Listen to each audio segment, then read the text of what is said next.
থেকে কেউ উধার থেকে বিভিন্ন লোক বিভিন্ন এলাকায় ঢুকছে, ঢুকে এমনকি আমাদের সমর্থকের কাছেও তার নাম্বার, তার প্যান কার্ড নাম্বার, তার আধার কার্ড নাম্বার, তার ফোন নাম্বার, সে কি করে তার ডিটেলস নিয়ে চলে যাচ্ছে অফিসারদেরও। আমি পুলিশকে বলবো, বি অ্যালার্ট। বাইরে থেকে কোনো জঙ্গি যেন কোথাও গিয়ে শেল্টার নিতে না পারে।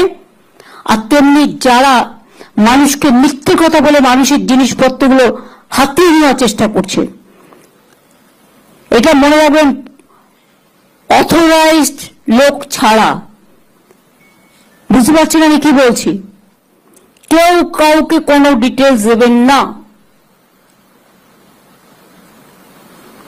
এরকম অনেককে ধরা হয়েছে। ঝাড়গ্রামে একটা টিম ধরা পড়েছে। রাজীব কোথায় কোথায় ধরা পড়েছে? মালদা, কোচবিহার, কলকাতা, ডায়মন্ড হারবার, অনেক জায়গায় ঘুরে বেড়াচ্ছে। আজকের দিন সময় মানুষ যত এগিয়ে চলছে বৈজ্ঞানিক যুগে, আধুনিকতার যুগে, তেমনি আবার অনেক ক্ষতিকারক শক্তি বেড়েছে।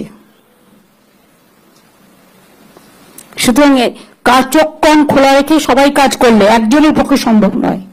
বলবো আমাদের যারা কাজে আছে, রূপক বাবু টাবু যারা আছেন বর্ডারের দায়িত্বে, মানে যাদের অ্যাডভাইজারিজে কাজ করে, তাদের বিভিন্ন কাজে লাগাও, এক একটা জেলায় দায়িত্ব দিয়ে দাও, তারা এই কাজগুলো দেখুক, ভালো করে হেল্প করুক, অ্যাডিশনাল হেল্প।